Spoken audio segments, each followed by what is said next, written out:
অসমৰ মুছলমানসকলৰ ইতিহাস আপুনি জানেনে?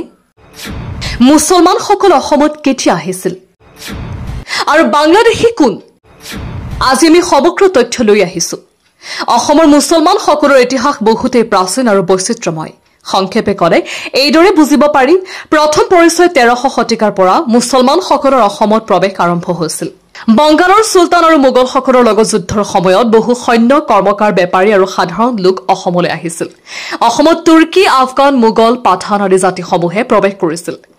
আহোম মোগল সংঘাত আৰু বন্দী বাসিন্দা। আহোম মোগল সংঘাতত মোগলসকল বহু প্ৰস্তুতিৰে অসমত প্ৰৱেশ কৰিছিল। এই যুদ্ধত বন্দী হোৱা বহু মোগল সৈন্য আৰু কামকাৰ অসমতে ৰাখি দিয়া হৈছিল। তেওঁলোকে ধীৰে ধীৰে অসমীয়াকৰণ লাভ কৰি দেশী মুছলমান বুলি জনাজাত হয়।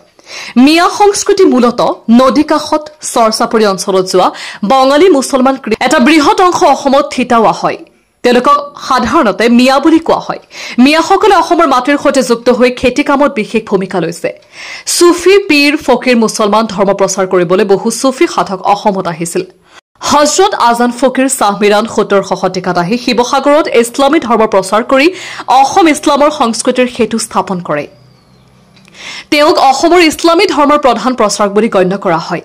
সংস্কৃতি সমন্বয় অসমীয়া মুছলমানসকলে ধীৰে ধীৰে অসমীয়া ভাষা, পৰম্পৰা, গীত, নৃত্য, পাহাৰীয়া জীৱন আদি গ্ৰহণ কৰে। বিয়া, ভোজ, লোকসংগীত, সাজ পোছাকত এক বিশেষ অসমীয়া ইছলামী মিশ্ৰণ দেখা যায়। আধুনিক যুগত অসমত মুছলমানসকলৰ জনসংখ্যা প্ৰায় 35% ওচৰ-পাছৰ। এডুকেশ্যন, ৰাজনীতি, সাহিত্য, ক্ৰীড়া আদি সকলো ক্ষেত্ৰতে মুছলমানসকলে সক্ৰিয় অৱদান ৰাখিছে। অসমৰ জনজীৱন, অৰ্থনীতি, সংস্কৃতি, কৃষি, ভাষা আদি সকলোতে মুছলমান সমাজ অতি গুৰুত্বপূৰ্ণ অংশ। সংক্ষেপে ক'লে অসমৰ মুছলমানসকলে অসমীয়া সমাজৰ অবিচ্ছেদ্য অংশ। তেওঁলোকৰ আগমন প্ৰথমতে যুদ্ধবন্দী, বেপাৰ সদাগৰ, চুফী, ফকীৰ আদি পথেদি হৈছিল আৰু কালক্ৰমে পূৰ্ণৰূপে অসমীয়াৰ পৰিচয় গ্ৰহণ কৰে। News desk report, pharma live.